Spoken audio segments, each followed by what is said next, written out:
വെള്ളിത്തിങ്കൾ താഴെ നിലാക്കായൽ ഏതോ മോഹം പോലെ സ്നേഹം തുള്ളിത്തൂവി.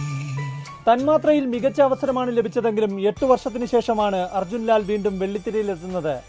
ബ്ലസ്സി ചിത്രത്തിൽ മോഹൻലാലിന്റെ മകനായിട്ടായിരുന്നു സിനിമയിൽ അരങ്ങേറ്റം.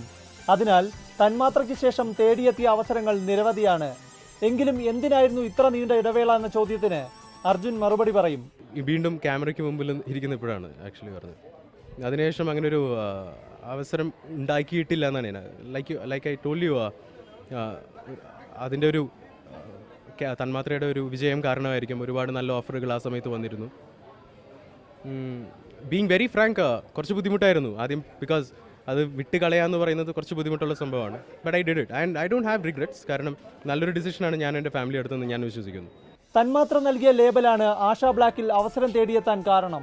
ജോൺ റോബിൻസൺ സംവിധാനം ചെയ്യുന്ന ചിത്രത്തിൽ അർജുൻ ബാംഗ്ലൂരിൽ സ്വന്തമായി മ്യൂസിക് ബാൻഡ് നടത്തുന്ന രോഹിത് എന്ന യുവാവാണ്. ചിത്രത്തിന്റെ പേര് പോലെ തന്നെ ആശ എന്ന കഥാപാത്രമാണ് രോഹിത്തിന്റെ നായിക. പ്രണയവും കോമഡിയും എല്ലാം ചേരുന്ന തിരക്കഥ കേട്ടപ്പോൾ തന്നെ തന്റെ തിരിച്ചുവരവിന് അനുയോജ്യമായ റോളാണെന്ന് അർജുന് മനസ്സിലായി. തന്മാത്രയിലൂടെ ശ്രദ്ധിക്കപ്പെട്ടതിന് ശേഷം നായക വേഷത്തിലുള്ള തിരിച്ചുവരവിനെ വലിയ ഉത്തരവാദിത്തമായാണ് കാണുന്നത്. സെറ്റിൽ വെച്ചാണെങ്കിലും ബ്ലെസ് സാറാണെങ്കിലും ലാൽ സാറാണെങ്കിലും വളരെ ഫ്രീ ആയിട്ട് എന്താ പറയുക ഇൻട്രാക്ട് ചെയ്തുകൊണ്ട് വാസ് നോ ടെൻഷൻ ഫാക്ടർ. അങ്ങനെ അതുകൊണ്ട് തന്നെ റെസ്പോൺസിബിലിറ്റിനെ കുറിച്ചുള്ള ചിന്തകളേ ഉണ്ടായിരുന്നില്ല ആ സമയത്ത്. റൈറ്റ് നൗ യെസ്, അങ്ങനെ ഒരു ചിന്ത ബാക്ക് ഓഫ് ദ മൈൻഡിലുണ്ട്. I am confident.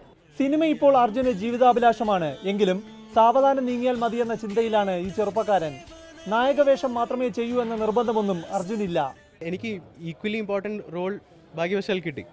So you need not have a lead role title or a tag on you. That is like അതൊരു എക്സ്ട്രാ പ്രഷർ ആൻഡ് റെസ്പോൺസിബിലിറ്റി ആണെന്ന് ഞാൻ വിശ്വസിക്കുന്നു. If we get good characters, but yes a good character, I mean അത്യാവശ്യം screen space എനിക്ക് perform ചെയ്യാൻ മാത്രമുള്ള ഒരു ക്യാരക്ടറാണെങ്കിൽ I will certainly do it. Manoj K Jayan, Sarath Kumar എന്നിവർ അഭിനയിക്കുന്ന ആശാ ബ്ലാക്കിന്റെ ചിത്രീകരണം കൊച്ചി, ബാംഗ്ലൂർ, ഡൽഹി എന്നിവിടങ്ങളിലായി ഓഗസ്റ്റിൽ നടക്കും. ബാംഗ്ലൂരിൽ സുഹൃത്തുക്കളുമായി ചേർന്നുള്ള ബിസിനസ് സംരംഭത്തിന്റെ തിരക്കിലും മലയാളത്തിന്റെ പുതിയ നായകൻ തയ്യാറെടുപ്പിലാണ്. പ്രശാന്ത് കൃഷ്ണ, മാതൃഭൂമി ന്യൂസ്, ബാംഗ്ലൂർ.